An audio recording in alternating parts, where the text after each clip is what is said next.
Today we are going to talk about learning photography.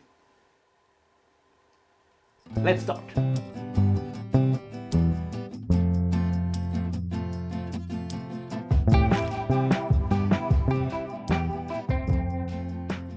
Hi, I'm Urban Anjar, that photographer on the island. Today we're going to talk about how to learn photography, and that will also be an overview of what Photography 101 will include. I'm going to talk about what to learn and a little bit about how people do learn and some hints how to avoid obstacles and distractions. Okay, what to learn? I think the most important part is how to see and think like a photographer. Of course, getting the right gear is a part. How to operate an actual camera with the settings and all that. And the photographic process. And also about finding your genre and finding your photographic style. Okay, what do I mean with see and think like a photographer? And why do I begin with that? I think it takes rather long time to learn. On the other side, it works with any camera, even your smartphone. And here we are going to talk about light, about catching the moment, about framing the picture, and stuff like that. And also about what I call photography. You have to learn to use your feet to come closer to your subject or to make a distance to your subject, or going left or right to find the right background and foreground to your subject. Getting the right gear is of course important, and you will make decisions about gear. And there's also a trade-off. If you put lots of money on your gear, you may not have money to travel to interesting places or to attend a course or other things. And you don't only need a camera. You need a camera bag, you may need lighting and different accessories. And of course, cameras can be rather costly. And some of them are rather heavy. I have myself changed from a heavier system to a little bit lighter to save my back and my feet. Of course, we are going to teach how to operate an actual camera. I think that may be the easiest part of the course. And some people think that when they learned how to operate a camera, then they are kings, then they are the best photographer in the world. I'm sorry, but it's good things to know. It adds to your creative possibilities. But it's not that secret key to everything about photography. One thing that I think lifted my photography was when I began to think about a photographic process, not just shooting. You do stuff before you go out and shoot, and you do stuff after, when you arrived home with your image. And all of that is photography. There are lots of genres in photography, and I think as a beginner or intermediate photographer, you shouldn't lock yourself into one or two genres. Keep trying around. I went from shooting almost only nature, birds, landscapes, insects and flowers and stuff like that, to some street photography, and I went to a course and was forced to shoot fashion, and I'm not a fashion guy, but there I fell in love with studio lights, like this here. You can use that for more than fashion. So I use it for still life, I use it for portraits. I've shot some weddings, I shot some sports, and that taught me being fast and capturing the moment, which I can use in the genres where I am now.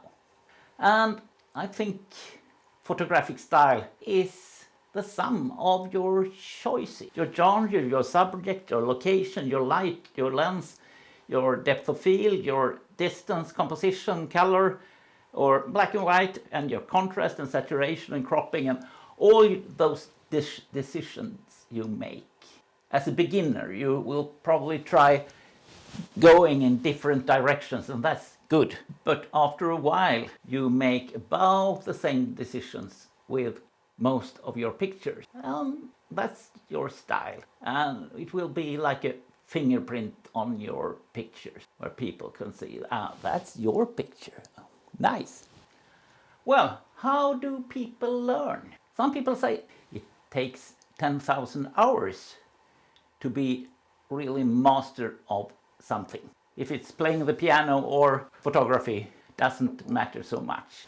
But you cannot just shoot the same picture over and over again and think that after 10,000 hours you will be perfect. It takes deliberate practice. You have to learn by doing. 10,000 hours reading books or watching clips on YouTube doesn't make you the perfect photographer. You need to learn by doing, and you need qualified feedback. You need to trust someone who can critique your pictures, or at least sit down and reflect about your picture. What was good, what was bad, what can you improve, and you need to do harder and harder things and leave the comfort zone and do something that you think is weird. You need to take risks, you need to make mistakes, and you need to fail better and better. Some people also say that learning is a social process, that you learn together with other people, discussing, improving together. We can also use Bloom's taxonomy. The first level is remembering stuff. If I say aperture and you repeat aperture, aperture, aperture, aperture until you can use that word. Next step is understand that it's a hole in the lens. Try to apply Bloom's taxonomy on photography. I thought we need to go up to the sixth stage, create.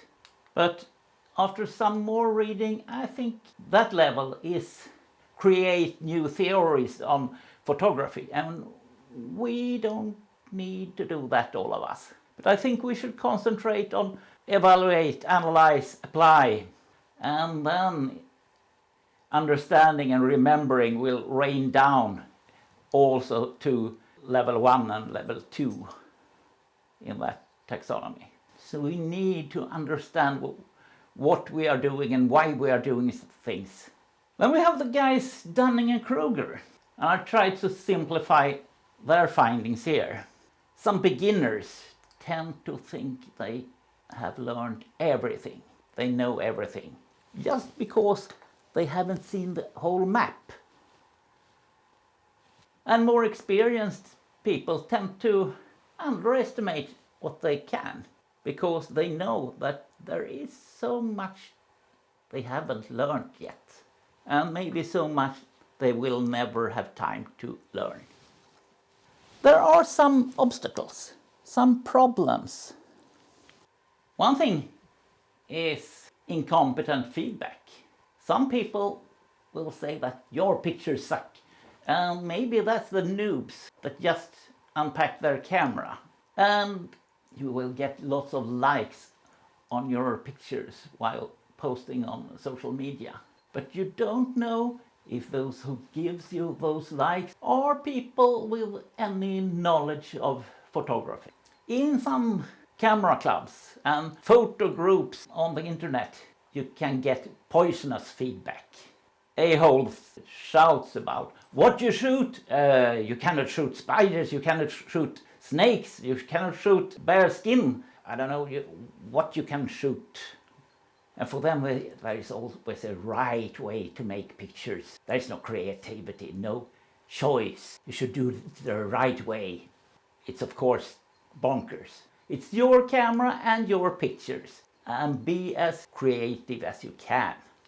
And try to get proper feedback from someone you respect. Another obstacle is gas, gear acquisition syndrome. It will attack all of us over and over again. There is always another camera out there, newer, better, brighter, but you can do much with a rather simple kit. This friend here is, well, 12 years or something. Works fine for most situations. I have a new one too, but it's there, filming. Please click on subscribe, it's free. And give me a thumbs up. It's really good for the algorithm. More photographers will find this course. You help me with that. Thanks for watching. See you. Bye.